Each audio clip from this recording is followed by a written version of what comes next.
Tindakan meroboh 216 jeti pengkalan haram di sepanjang sepadan Kelantan, Thailand dijangka selesai dalam tempoh 2 bulan. Ketua Polis Kelantan, Datuk Muhammad Yusof Mamat berkata, kerja perobohan itu bermula di Rantau Panjang siang tadi.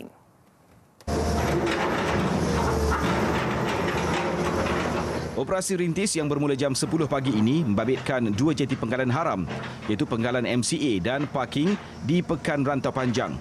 223 jeti pengkalan haram dikesan sepanjang sempadan bermula dari Tumpat hingga Jeli. Kerja perobohan secara berperingkat ini akan memfokuskan pengkalan haram yang berada di atas tanah kerajaan terlebih dahulu sebelum meroboh jeti milik individu.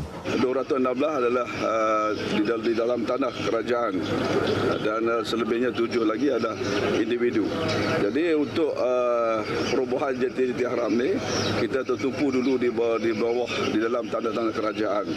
Dengan usaha berkenaan serta larangan rentas sempadan yang dikuatkuasakan sejak Disember tahun lalu, kegiatan penyeludupan dijangka dapat dikurangkan dengan lebih berkesan.